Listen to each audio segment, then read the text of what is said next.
Welcome back. You're still watching Daybreak. We continue looking at the issues behind the headlines. And just before we take a look at what's happening politically, there's one more headline we'd want to take a look at. It's on page 5 of the Daily Nation. MPs praise new House committee rules, say they will bring sanity. Of course, this comes on the backdrop of accusations against many committees of Parliament of, well, for lack of a better word, misbehaving in the way and the manner in which they handle witnesses appearing before the different committees as they probe these different issues that arise every day. Now, stringent measures issued by National Assembly Speaker Justin Muturi on the operation of House committees have been praised. One of them is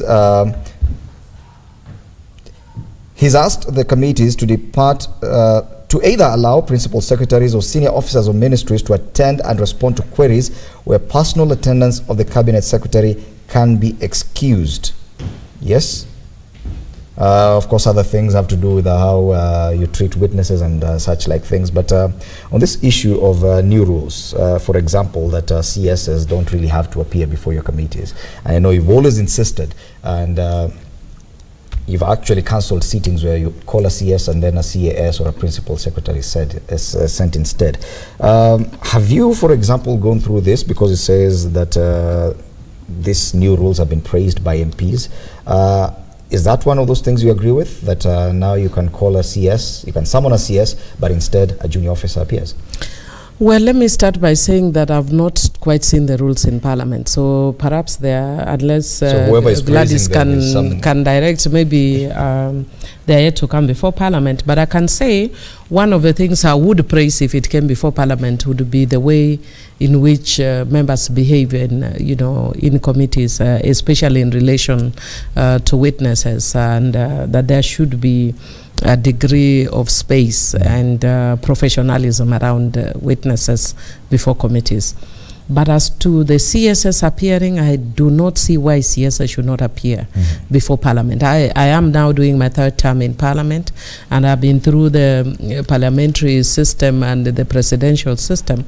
And even in the previous system, we had CSS attending in person. They never sent people.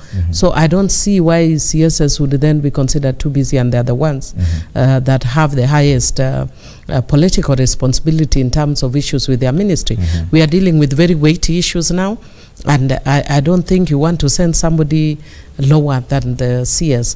The only challenge, I think, which the parliamentary rules should be focusing on is harmonizing the work between the Senate and the National Assembly, so you don't have CS answering to Senate and at the same time answering to the National Assembly, and where it's necessary then have one committee for both Senate and the National Assembly, so that we don't, CS does not spend all his energy answering questions in Parliament. And that has been the issue, because CSS complain now they're like parallel committees in Parliament, committee in the Senate probing the same issue as the National Assembly, so and both committees summon the CS, and they end up not being able to attend to other matters. But if at all the CSs are given an opportunity to send junior officers, they will never appear before any committee.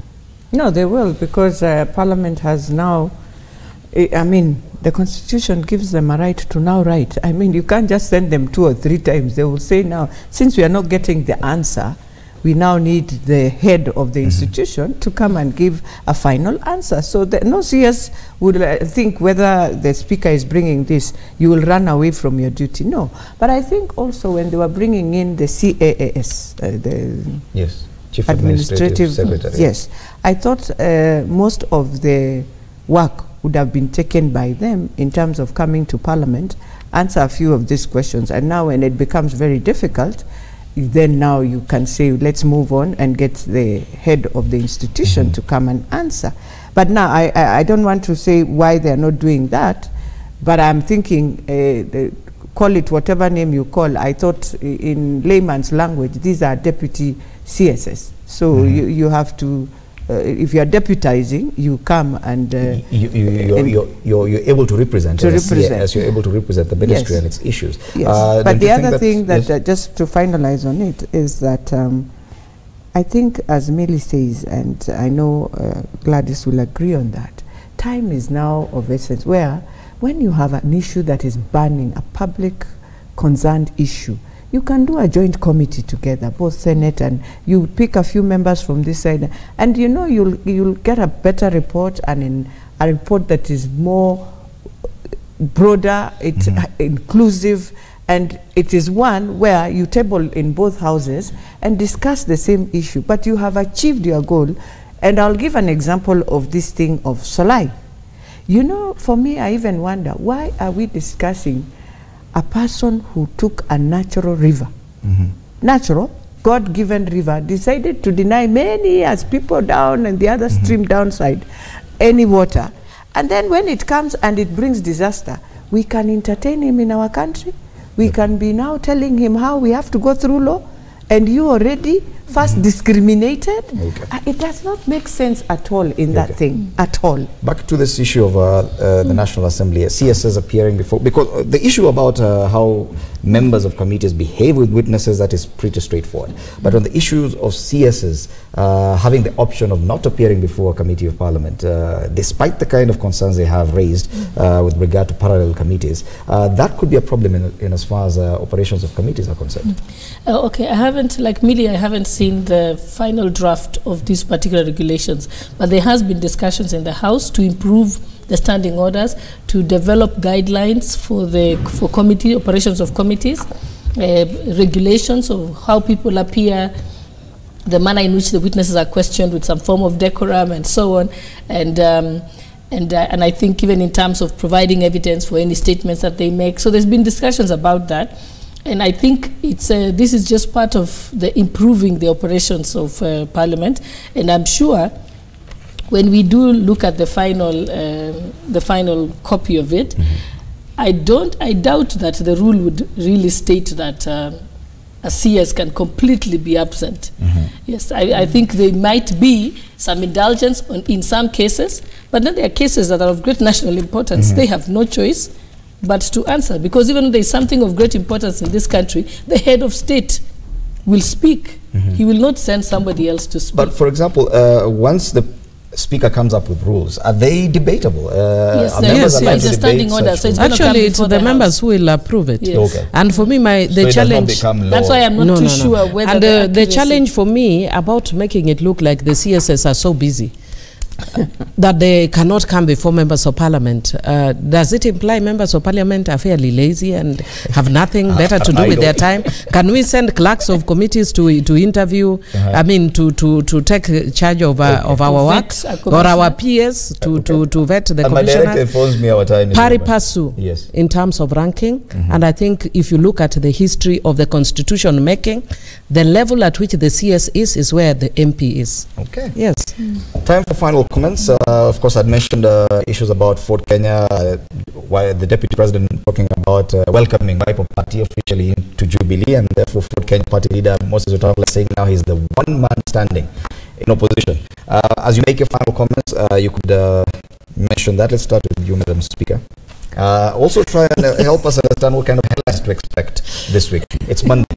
Well, let me do my final in a different way, as I put in. For me, my leader Weta and all the leaders of Western, they need to be together. That is how you bring your community together. You look at their interests, and so by the time he's remaining alone as the man standing in opposition, and also my prayer is to see all of them together as one, so that they can look at the interests of their community. But for me, I want to also request my head of state, my president, who I respect and I really appreciate the work he's doing, to give us also, draw a red line on all these issues of corruption and tell us this is where it will start and this is our exit in it. And the most important thing, if we have people who can come quietly and they know they have taken from the coffers of public resources, you have buildings you want to keep quietly, give them also an opportunity. They can come and say, let me return this and let me remain with this for future. And that one will give also, so that we have an exit in all this, because I can see doubt reigns over lifestyle audit. Now, bring us that exit. Give us an option. An option for people to come out of it. Thank you, Madam Speaker. On the issue of whether Weta is the last man standing on opposition, in the opposition would presume that he was one he was ever first man sometime. I would say very respectfully that Honorable Wetangula has neither clout nor the oomph nor the history to be the last man standing in opposition. He does very well in opposition when he is supported by others, when he's supported by Raila Amolo Odinga, when he's supported by Kalonzo Musyoka, but on his own he will wobble, I can tell you. Okay. Yes. Thank you. Finally. Yes, I think I will leave the real party politics to Millie. But what I would say about this is that we've all appreciated the progress that the country has been able to make after the handshake. So I think that's a good thing. But it doesn't necessarily mean that we don't have an opposition. Because I've actually seen members within parliament taking certain stands as opposition, even though despite the handshake. Yes. So I think we still have a strong opposition within this country. When the government will go wrong, even if there's been a handshake, I'm sure they'll be able to point it out. But the most important thing is that they are all working together to build this country, which is an important thing, because the country ultimately belongs to all of us. And so I think we've made great progress. And it's going forward. Like we said, the budget making process this year was very well interrogated, because then everyone was supposed to, both the opposition and the government were able to channel their energies. Okay. Yes. Well, thank you so much, Gladys Sholei, Woman Representative Uasin Gishu, Millie Odhiambo, MP Suba North, and Beatrice Salache, Speaker, County Assembly of Nairobi. That has been our news review panel this morning, helping us look at the issues behind